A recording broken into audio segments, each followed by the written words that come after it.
Hello everybody, this is me Dodi, with Dodi's page. I wasn't going to go live, but I figured what the heck, I got a lot of things to do, but I'll get things done. I gotta catch up, so I'll just make this a short one. I'm looking for the shadows of the light. See the light right there? Yeah. I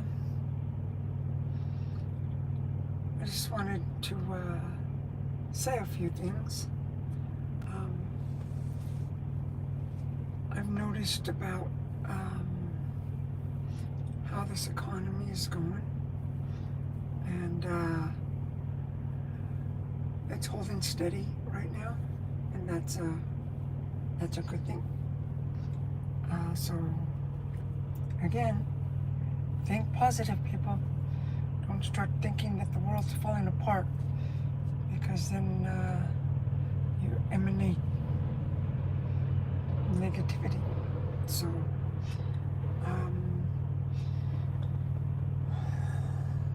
yeah, we're gonna be okay, you know. I'm not gonna get into any of this spiritual thing that I've been trying to get you guys to listen to. You guys already know that I have videos on my community section on my Dodi's page on YouTube.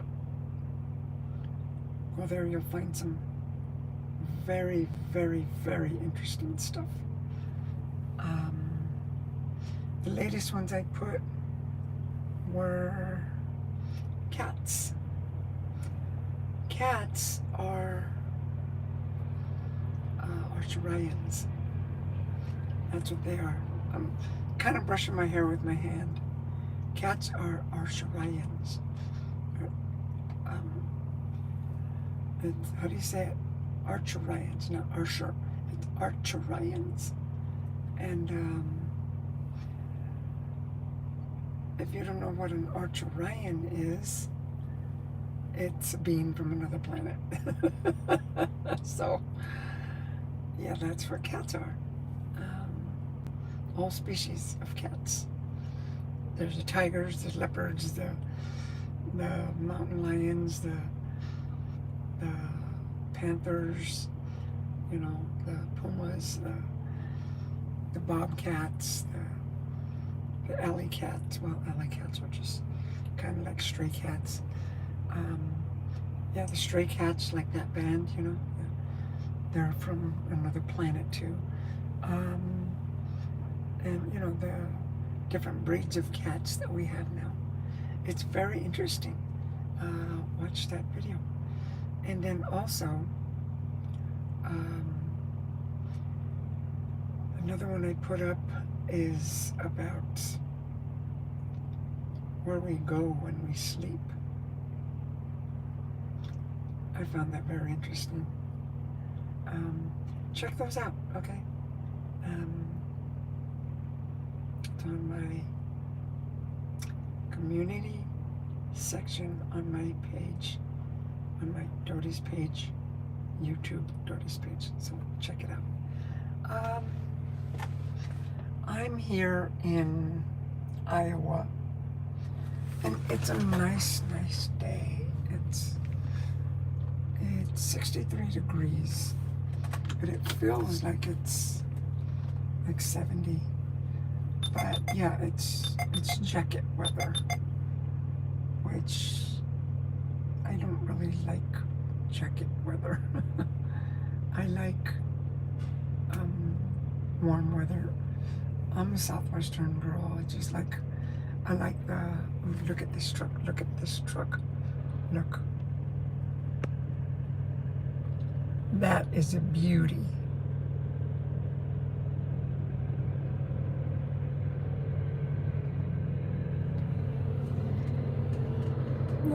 What happened to it? Here. Anyway, the last step. There it goes. Yeah. Sorry, I got the reflection with the window and everything. But that's a nice truck. That's like the needle. That's what they call the needle nose Pete. Old school, big time old school. That truck has been around the block, I would say, a couple million times. Maybe 4 or 5 million times. My trigger here, my Pete, I'm creeping up on 2 million miles here, buddy. Oh my goodness. This is this is what I wanted to talk about. This is why I got on YouTube now. I can't really, I mean, like, I'm sorry for the reflection. So, I'm not complaining about the sun. I love the sun. But, it's beaming on me, and I'm trying not to let it distract the view. I wanted to talk about, like, the old school trucks versus these new modern day trucks. I don't know about the trucks like the cab overs in Europe or nothing like that.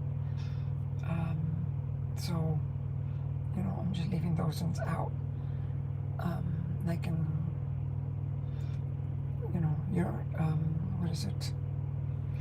London and England and wherever cities they have the new cab overs. Over here in the United States, we have the hooded trucks, they call them. Well, I've driven them. I got a lot of years experience.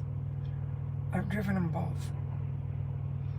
I've owned a newer truck,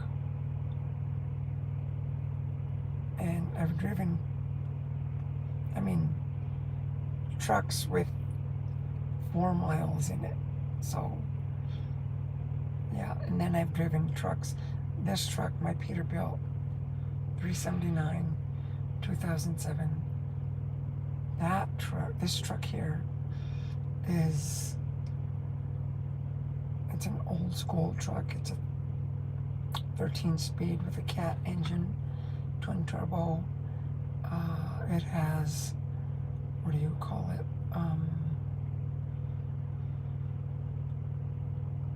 Well, you know, I'm not going to get into specs. And that gets me to thinking, and then my brain starts to hurt. Well, the old school trucks versus these new trucks,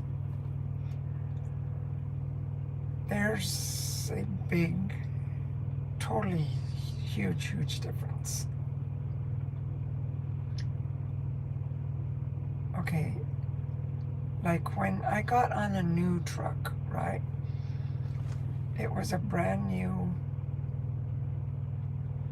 let me go back to the T660. That's when it was a T660. Then I got into a T680. And those were Kenworths. Super comfortable. I mean, like, wow, right? The T660 didn't have a GPS built in. The T680, and both those trucks I drove less than 24 miles when I started. I mean, that's what it had on the odometer. You know, less than 20. I remember one started with, I think it was 8, something like that, and the other one started with like 24. And I don't know why 24. It's because they either hauled it or test drove it or something, I don't know. But it still had the plastic and, you know, on seats, everything, so it was brand new. they were nice, super nice. The camera, the upholstery, the room, everything, right? What I didn't like it back then was, this was probably like about 8 years ago, was it had a lot of, the emissions had started to come out, and they had not perfected it yet. They still haven't perfected anything on that emissions, to be honest with you. What they had was, how can I say it? A lot of like trials and errors, because I remember, and that was a company truck, I remember my boss calling me up and telling me, the mechanic boss that was, because they were brothers, the family that I worked for, and he told me, well, where are you at so that you can update your truck? I don't update my truck. What are you talking about? I had just had the truck like 4 months or something, brand new, and I gotta update it. So those are terms that I wasn't used to, you know. And then another one was a PM. Like, well, what's a PM? I didn't know what a PM. It took me a while to figure out what a PM was. And then regen. That took me a while because I'd end up on the side of the road regenning my truck, and I thought I was broken down, or I'd see the lights start flashing and beeping and stuff, like, what I do. And then later on, years later, when I got into a brand new Cascadia, that one had 4 miles in it. Brand new Cascadia. Again, I was a company. That one, I got in it. I didn't even know how to start it. You know, you turn the key and nothing. Like, what? You know, like, there was a certain way, certain little song and dance you had to do, and so like, oh, okay. So then, once I got that down, that clicked in my mind that I always have to do that. Kind of like some cars back in the 80s, for safety, a standard, you had to press in the clutch in order to turn the key. Well, that's how this one is. There's just something in that Cascadia that you had to do to make the truck start. I didn't like that. But in a sense, it's kind of like a safety feature, because if someone were to try to steal the truck, they wouldn't know how to do it unless they have driven one of those before. So, you know, that part I didn't really care for. That's a little tiny thing, though. What I didn't like about the new Cascadia and the new Kenworths were, by the way, the Cascadia was like, that truck was like about, let me see, I've had this truck already. It was probably like a 98 back then. Okay, so those are the new ones that I'm talking about, that I drove. Because I've had this truck for 4 years. And before that, there was a couple of years that I drove, that I even bought a Cascadia. And that was automatic. And that's another thing. It was automatic. So I thought, okay, cool. You know, I like it. I automatically liked it. But what I didn't like was was, I'll tell you the things I didn't like about the new Cascadias. Like I said, this was about 5 years ago. And these are the same hood designs they got going on now. Was you couldn't see the hood. You couldn't see where the front of your truck was. And that kind of like, you know, you just saw your dash, and then that's it. Then you saw the road, which is, in a sense, it's good visibility, but for perception, it's not good. Because when you're in bad weather, you need to know where your wheels are. So it's like a sense of blindly feeling where your wheels are with your sense of steering wheel, with your sense of positioning in the truck. You guys follow me? And that's what I didn't like about the new trucks that were coming out these days with the hood that goes downward. And that's how, it's aerodynamic, they say. Well, that's what I don't like about it, is because you don't know where your front wheels are at. And that, it took a while getting used to. Because what I used to drive before was a T660 and a T680. You could see part of the hood, right? You can see it. You couldn't see exactly where it ended, but it had the same good visibility on that new Kenworth. On the Cascadia, you couldn't see no hood.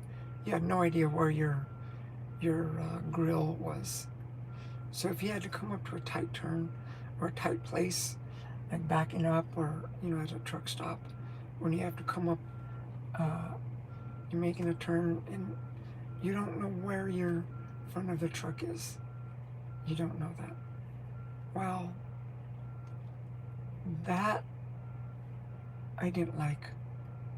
But what I did like about the new Cascadia that I drove, and especially the Volvos have, in my opinion, the best turning radius I've ever had.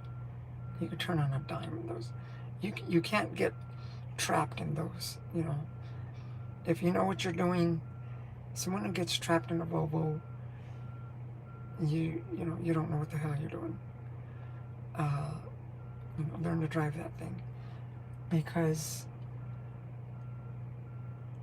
the maneuverability was second to none for a semi. And same thing, next to that, I'm thinking would be the Cascadia. I know that because I bought a Cascadia. It was the one of 2016, and it was nice. I liked it. It was automatic. It didn't need this special little trick you had to turn it on, but it was nice. But once my transmission gave me trouble, it quickly became a nightmare. A literal nightmare, because I'd be driving and it would shift automatically, whether I was on a hill with a load or downhill with a load or empty or at a light or on a turn. It would have like a mind of its own, and it would shift. Like, hey, I don't want that to shift. And it would just either, if I had a load and it would shift to a higher gear, I would instantly lose my power. And, because of the weight and the gravity. And I noticed that, I remember. And like when on that Freightliner, I was backing up, and you'd step on it, on the accelerator, and it wouldn't go, and then it'd catch, and then it would just dart you back, And by this time, you had the accelerator like pressed down, and finally it would, get grip. And here you are just flying backwards with your foot almost full throttle on the pedal. Like, hey, it didn't have that sensibility of the pedal to the motor, to your foot, to your brain. It didn't have that. That was off on the truck, not on me. Because you don't step on, you don't full throttle it to back up into a parking spot at a truck stop. So I found myself not being able to back up at docks, at especially truck stops, anywhere. So, see, that transmission was giving me problems. And another thing that I didn't like about the Freightliner was it was light, and I didn't have the super singles. I had the duals on them, so I had on just the tractor alone, I had 2, 4, 6, 8, 10 tires total, right? I won't drive a truck with super singles. I don't like those. And that's a different story, because my opinion, and I've seen it, I've felt it, I drove one for a little bit, you slide on loose dirt way easier. On a turn, on rain, you slip and slide, because you got wide tires. And with dualies, you don't. You have 2 tires, 2 separate tires. And so that's on any truck, right? It doesn't matter whether it's old or new. I don't think they make, well, I've seen old trailers with super singles, mostly on tankers. I'm thinking that's not good to have on tankers. I've always thought that. But like that new Cascadia that I was driving, not mine. Mine wasn't new. The one I had with 4 miles in it when I started. That's when I worked at Conway. Later became XPO, later became CFI, which I worked for CFI for probably 10 minutes. Seriously. But I was with CFI for 3 years. I'm sorry, I was with Conway for 3 years, and they trusted me. They knew me. I had one of the best dispatchers. People were great there, and that's when they put me in a brand new Cascada, brand spanking new. In fact, it was so brand new, there was a big spider in it, and he was in there while I was in there, while I was moving in there, because there was a web across the windshield. I thought, okay, so I cleaned it off. I went to the back, fixing my bed, and come back, and there's another web across. Like, wait a minute, I just cleaned that, and he just put it back. And so, like, I went looking around, and I didn't know. Okay, I thought it was just a little bitty spider. Okay, so I just kept doing my stuff, because I cleaned it the second time. He did it again, and then I saw him. He's a big old dude. I'm thinking, wait a minute, I'm not getting in this brand new truck, this brand new Cascadia, when somebody lives in it already. And there was a big spider. The mechanics were even afraid to get into the truck. And I told him, I'm sorry, I'm not going to drive that truck. But and 2 guys trying to get it out. I remember that was funny. That could happen in any truck, though. Well, with that Cascadia, right? And this, if there's a truck in there, whatever truck I drive, from now on, we'll never ever have this thing, little mechanical sensor device in front of the bumper. No way. That to me is I am not driving a truck with that. I'm driving one time and I'm on a turn, right? And as I'm turning this way, well, a car came around this way, the opposite. Well, my truck, and I'm doing like about 35 miles an hour. As soon as I come and saw that other car coming, it slammed the brakes on me.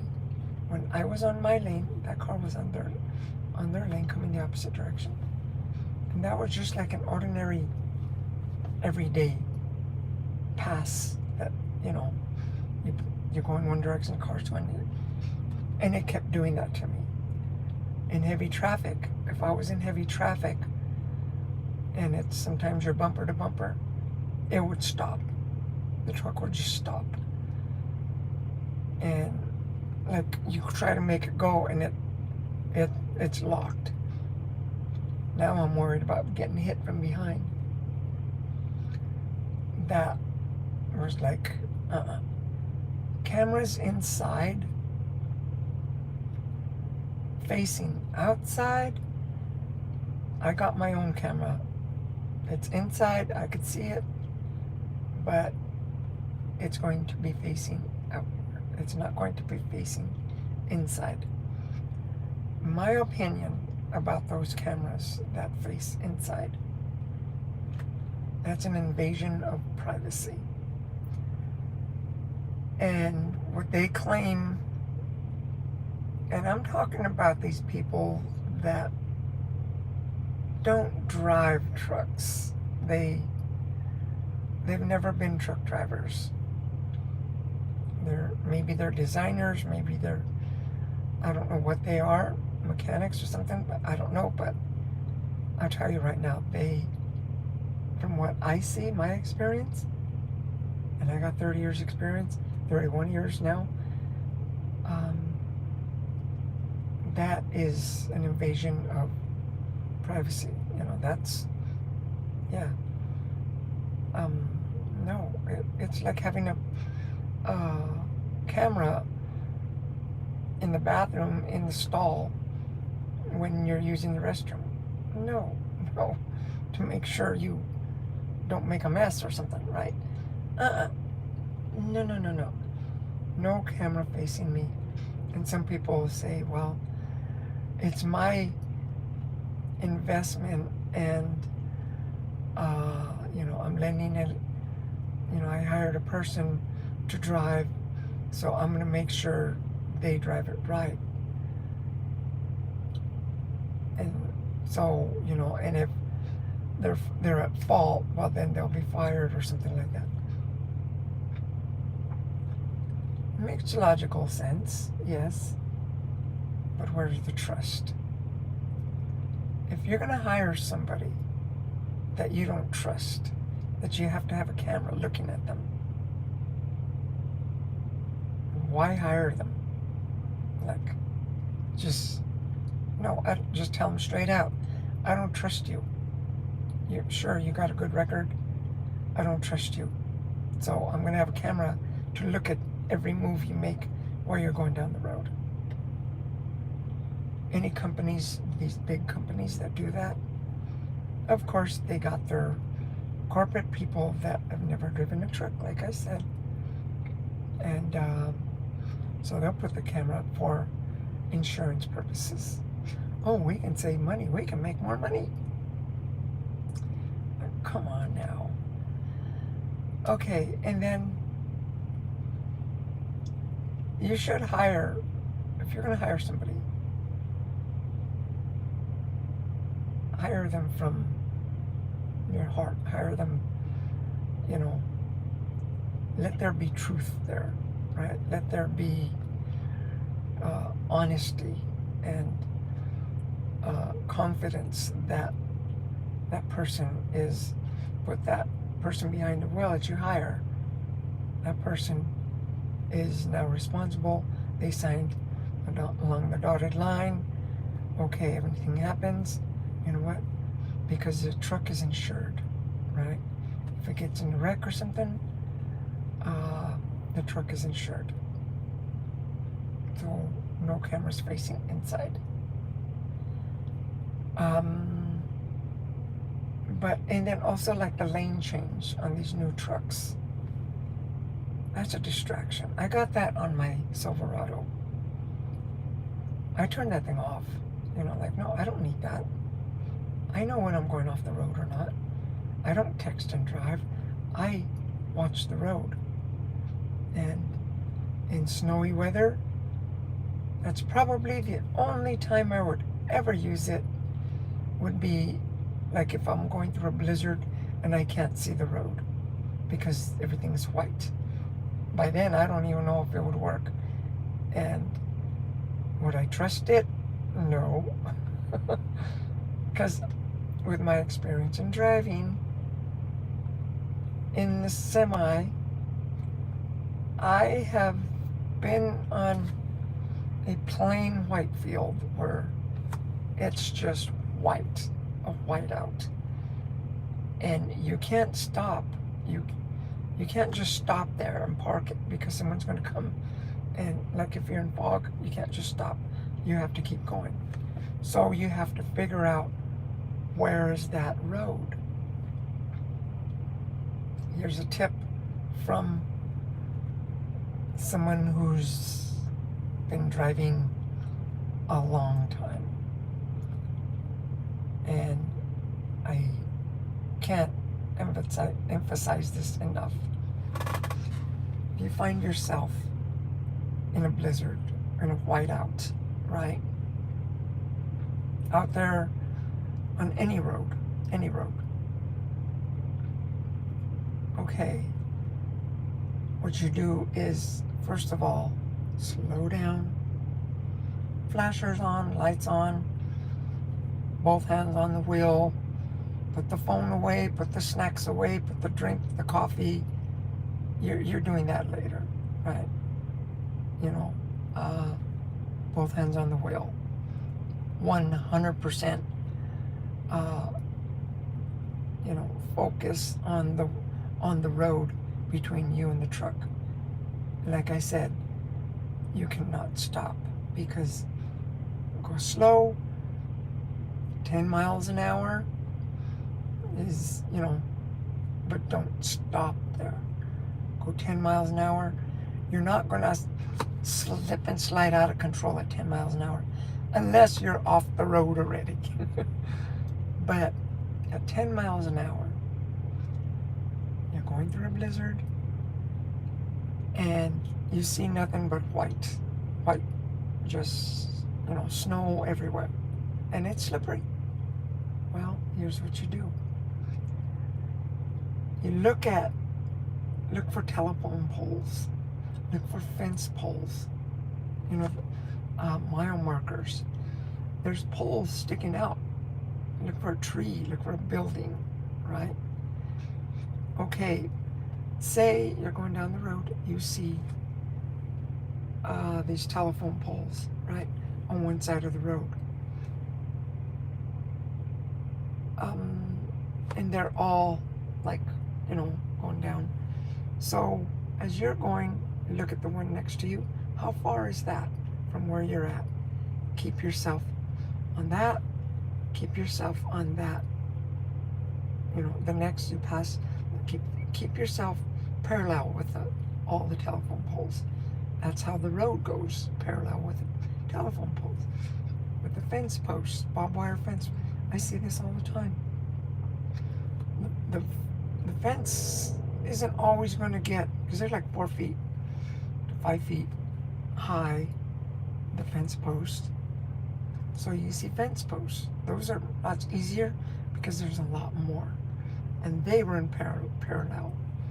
So place yourself between the fence post and the telephone post, and just stay on that. You can't see the road. So that's a tip for you to always remember And if you ever find yourself, and at first chance you get, pull over and,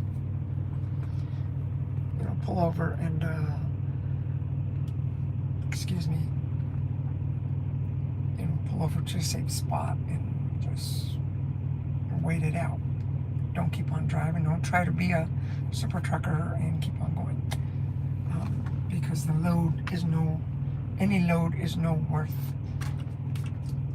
There's no load that's worth your life or the damage that can be done. Okay? Always remember that. Another thing is about the new trucks and the old trucks in bad weather. An automatic, the best thing to do, and I've driven this, you guys might think different, but I've done this myself. On slippery roads, put your truck on manual, because you can do that on these new trucks. Put it in manual, because if your truck is gonna sense that it's like slowing down or bogging down, it's gonna pick a gear and it can make you slip and slide. It's better for you to just, you take control of that. That means you're in charge. And okay, that's why I say 100% focused on any slippery, bad roads on an automatic, because that's where you get these trucks that all of a sudden you're going good, all of a sudden it just slips and slides. That's not good. That's what I don't like about any of these new trucks that are going. What I do like about the new automatics is they're less tiring at the end of the day. They're less tiring in traffic. When you're going through, looking for your delivery or your pickup location,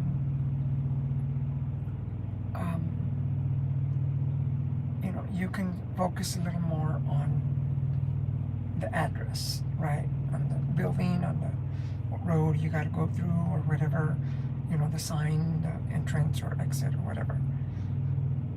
That's a good thing. With a standard, for me, it's automatic. I just know I have it in my head, between the communication between me and my truck, the RPMs, the speed, the weight, the road, all that's connected with my driving ability. And that way, if I know I'm slowing down, I'll just, put it in a higher gear. Or if I'm going a little too fast or something, put the J brake to slow me down, or whatever, right? The connection between me and my standard gear is, there's more of a connection. That's what I'm trying to say. Because I could feel it with the clutch, I could feel it with the gear, I could feel it with the RPMs, I could hear it, I can see it, the gauges. With an automatic, it's just you and the throttle. That's it. That's it.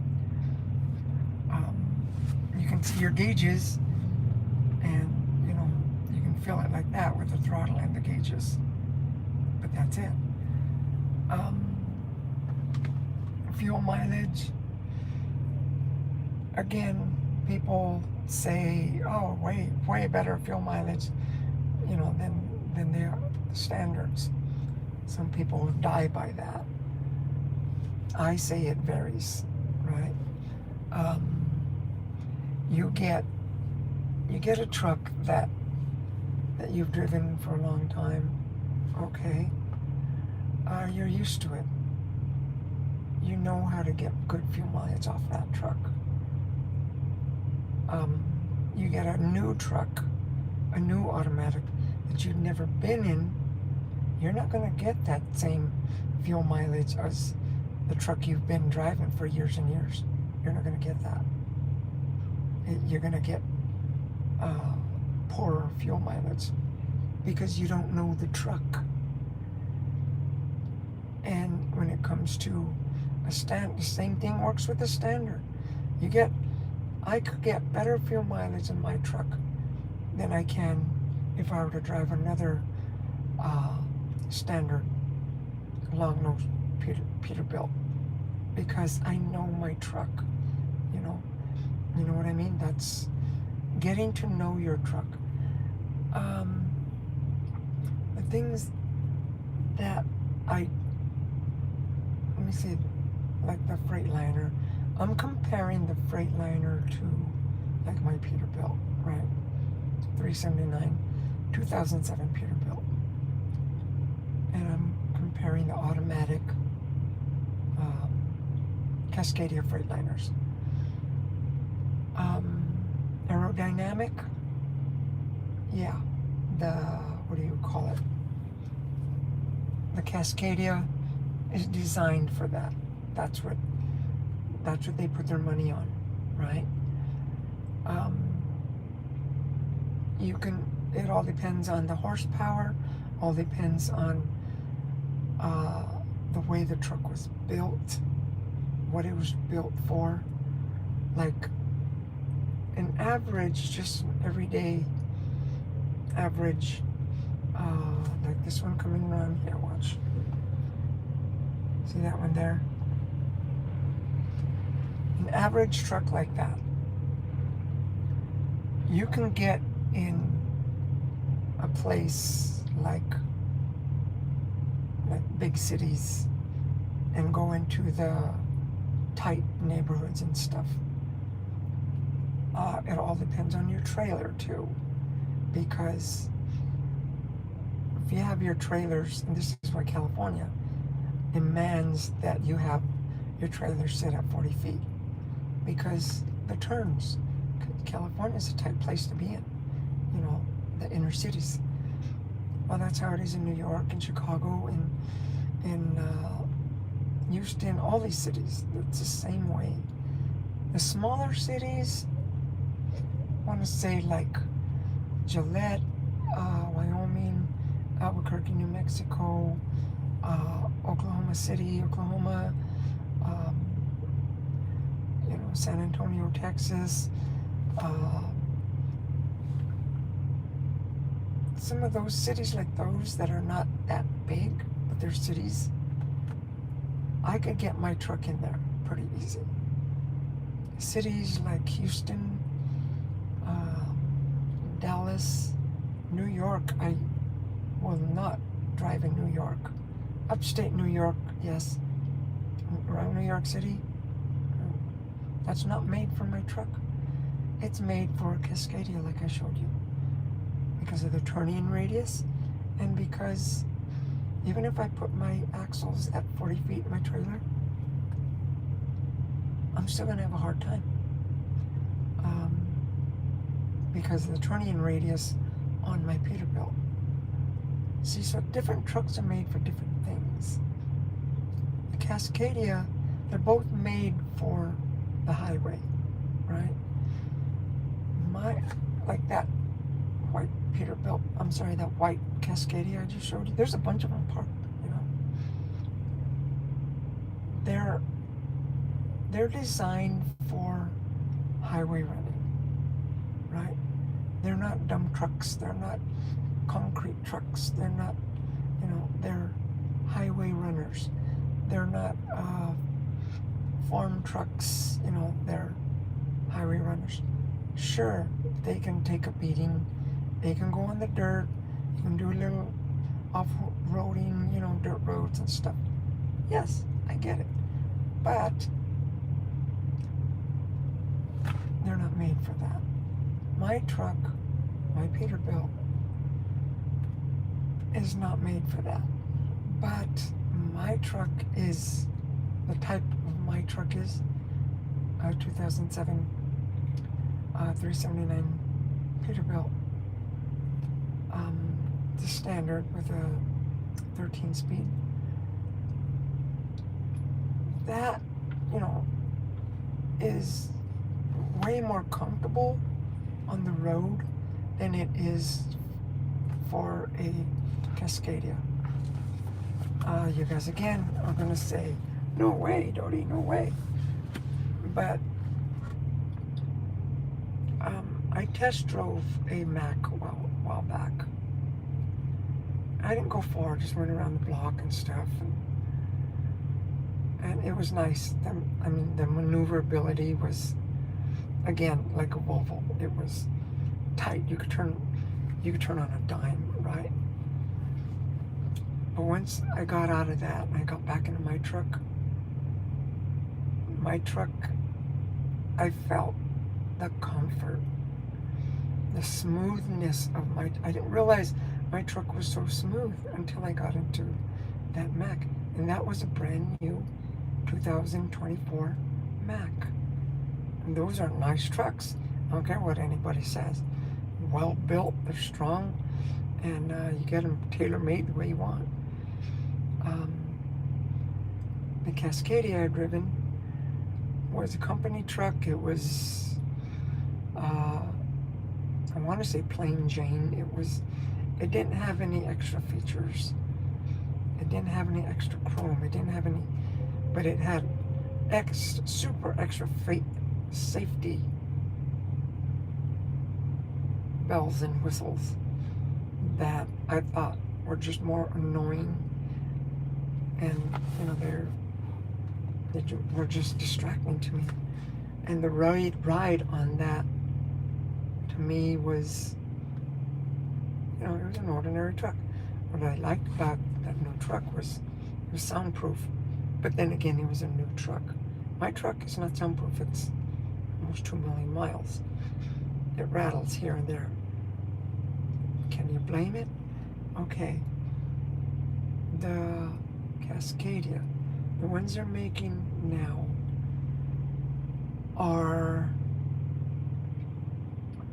they're making them by the millions, by the thousands. They're just whipping them out, just out of the factory, boom, boom, boom, boom, boom, boom. Whether they got drivers or nothing. That's why they say there's a shortage of drivers. No, the people are just making too much darn trucks. That's what it is. Like my truck right now, it's a 379 Peterbuilt. Like there's that one going out there. You didn't see it. Too late. Sorry. Like my truck right now, it's a 379 Peterbilt. It's a 2007. We're in 2023.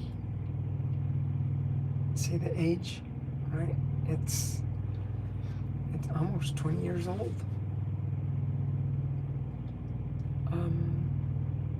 Right, it's 18 years old, something like it. 17, 18 years old. And this truck still kicks butt. It has more metal parts than the new Cascadias, which in a sense it's a little heavier. But then again, I've seen some of these new trucks, they're just as heavy as mine are. And so the things they're able to put more, like the, what do you call it, that engine for the sleeper, UVA or whatever they call that. I don't have that in mine. I have a different kind of heater in mine, so I don't have to run my engine. It'll heat up with a little. But that, you know, the weight of the truck, I don't know what these new trucks weigh, but I know some of them are just as heavy, if not heavier than mine. I know that for a fact. Because some of the people that I've known, that I work with, they got these new trucks, new Peterbilts, the new Freightliners, you know, the new Macs, the new Volvos and stuff. We're carrying the same load and they're overweight. you know, we come from the same company. We came out of the same shipper, and, you know, they're telling me that they're having to go to the scale because they're overweight. And I look at my truck, I got my scales, I know it. I'm right on money, you know. And if I were to go, I don't always go to the scale, because why? I know I got scales on my tractor and trailer, so I don't need to always go over there. Because like I said, I know my truck. But see, this is what I'm getting at. My truck right now, this is the old school versus these new trucks. These new trucks, like, are comfortable. They are more, they make them now more fuel efficient because of the technology, which I get it. The aerodynamic, you know, everything, right? Except one thing. And this is designed especially for this reason. The reason why they make them more aerodynamic, heavier, with more bells and whistles in it. And I'm talking, you know, while you can get a motor with this, you can get an extra bigger refrigerator, you can get, you know, an extra, you know, whatever gizmo the truck needs for you to be comfortable, right? Because the new trucks are mostly made not of metal. So by that, when you get in a wreck, it's totaled. By the time, like, okay, there's that truck right there, right? And all these other trucks, right? They're all down there. All of them are the new, except for that one. There's what do you call it? That's a Freightliner. That's a Coronado. But all these other ones, there's a Volvo, another Freightliner, another Volvo, Cascadia,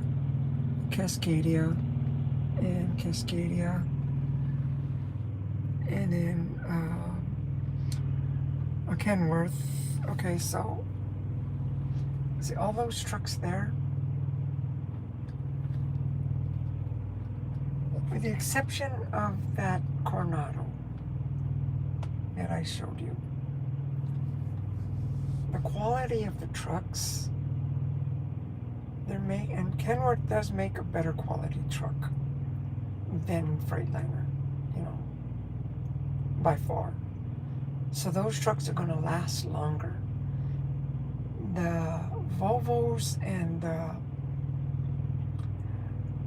Cascadias, the Freightliner Cascadias, you buy that truck, it's going to do its purpose perfectly. You know, you got a good deal, but it's not going to last 17 years like my truck is. Unless you're the only driver and you take care of that thing.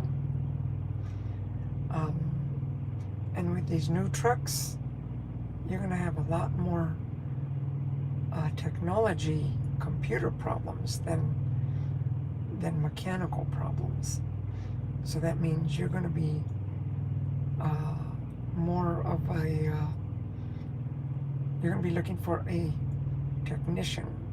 And that's what they call them now anyway. They don't call them diesel mechanics, they call them diesel technicians.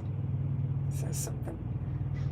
So see, that's why I say that these new trucks, they're coming out with a lot of trucks.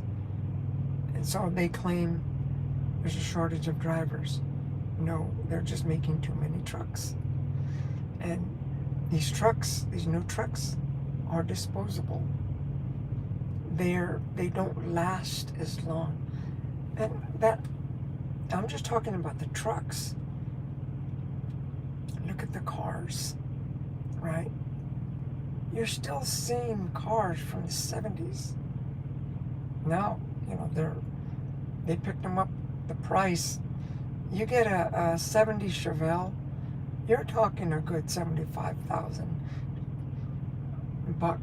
I mean, to buy it, kind of like, a little rust here and there, you're talking, 25,000 on up. And this is a rusty old car because they last. That's why. You can replace the rust, but you know what? That car is going to last. It already lasted like, 25, 30 years. It's going to last. These new cars, okay, like, remember the Pontiac Grand Am? And the first, like, Hyundai Sonata, you don't see those anymore, do you? They're gone. Because they were plastic. You don't see those anymore.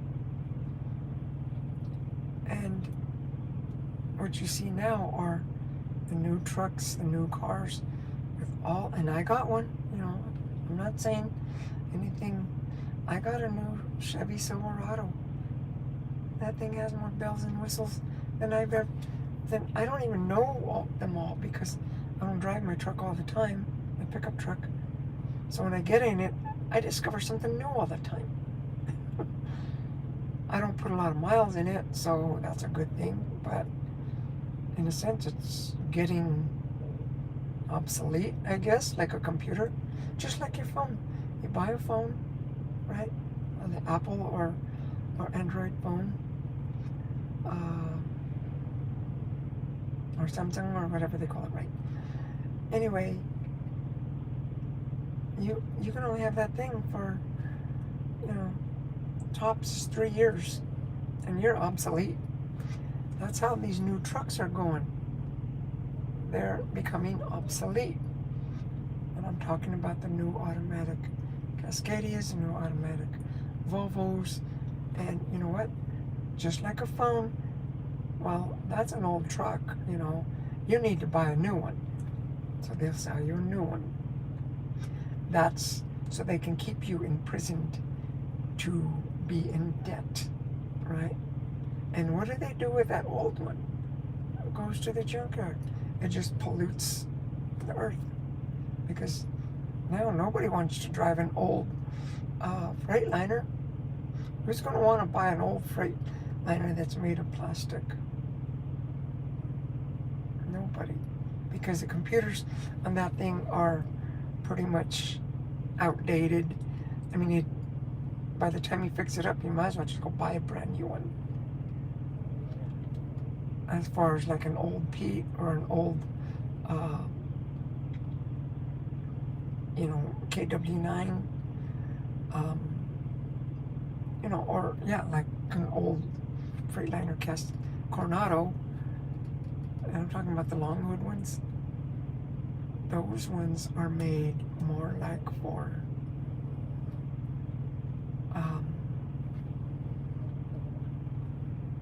time distance, right? You'd be driving this truck now. 20 years later, you could still be driving that same truck, like I am right now. I haven't been driving my truck for 20 years. I've had it for 3.5 years, and actually, it's almost 4 years. Yeah, December. Wait. No. I got it in March. So it's like, in March it'll be 4 years that I've had this truck. So whoever had it before, and I'm sure a lot of people had this truck, they beat it up, they used it, but you know what? This truck took a licking and kept on ticking. It didn't end up in a junkyard. And if I need to go to a junkyard, I can go to a junkyard and get parts from you know, trucks like this and replace them. I'm not saying, you know, these trucks are invincible and there's no, yeah, they all the trucks, you know, are going to end up in a junkyard no matter what. But what I'm saying is these trucks, they last. They last a lot longer. And they're a lot more simple and to work on. They're more durable when it comes to kind of like I said, like a 70 Chevelle. You know, you can replace the spark plugs, you can overhaul the carburetor, you can, you know, change the brakes, you can, whether it's disc brakes or drum brakes, you can, it's so easy. Now, like with my new truck, my new Silverado, that truck, I can't just fix it like that. I need to take it into a shop. That's why these trucks now, they make them, basically they make them in the long sense, they make them to throw away. They're just disposable. They don't make them to last like trucks were made before. They make them to use, get the job done, and they're all used up. It's gonna cost more money to fix it, so just buy a new one. That's what, if you guys have noticed, look at all the trucks, junkyards that are out there. And a lot of times you see a bunch of trash trucks. You can see, like, at the auctions, you see a lot of old Freightliners. A lot of them, because nobody wants them anymore. They're all used up. It's like an old song, that an old worn out song, that I'm tired of that. You know, no, I wanna play a new song or something like that. Some trucks are different, I know that, I know. Anyway, that's my take on old trucks and new trucks. The Cascadia, I think they're very beautiful. You know, you can fix them up with lights and you know, chrome and stuff like that. But mostly for those new trucks, you can only fix them up with a paint job, you know, with decals and wraps and stuff. That's basically what it is. These old trucks, because they got so much chrome, and it's metal chrome, you know, real chrome, you know what I mean? You can dress them up with the lights, and they're beautiful trucks. But it's all about how you take care of them. For the people that have the Cascadias,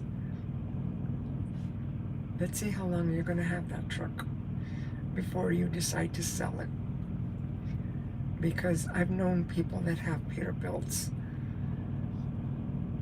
I mean, yeah, 20 years. I mean, and they're still running them. They're still working them, not just running them. They're still running them. My cousin in New Mexico, he has an old KW, and he uses it for his gravel company. And you know, it's hard to see that truck get beaten up with the gravel and the big rocks and, you know, all the dust and dirt and mud and all this stuff. But that's that life of that truck. And it's built for that kind of stuff. And this truck is like, it's a white one. It's kind of like a what? I want to say 1990, like a 1995 Kenworth. He has it like junked out, right? It's an old work truck, but that thing's a diehard, and he still uses it, right? I wanted to buy it, but I really don't want to work in a construction area. I'm more of a highway cruiser. And again, the last thing I wanted to say about the Cascadias and, you know, the long-nosed Pete's is with the long-nosed Pete's with the hood, right? A guy asked me a while back about how can you see where, you know, you're going in front of the truck. And I looked at him, I told him, well, look, the hood's right there. Like, hello? Like, can't you see it? I mean, what, like, in his truck, all you see is the dash, and then you see the road. I mean, it could be, you know, straight out, flat, as for all you know. I know where the front of my truck is. I told him I could see my hood. It's right there, buddy. And, you know, he just laughed and everything because he'd never been in a truck. I told him, look, get in it, sit in it. And he says, yeah, but that's like, you know, the hood scared him because his perception was, you know, it's him, the steering wheel, the dashboard, and the road. Well, there's a motor in front. With me, there's me, the steering wheel, the dashboard, a motor with the hood over it, and then the road. So when I'm going down the road, it's like my perception of the road that kind of can guide me, right? Anyway, that's my take on the Cascadias and the long-nosed Pete's, okay? I'll talk about horsepower another time. I've talked about the automatic, and the standard a little bit, but I'll talk about,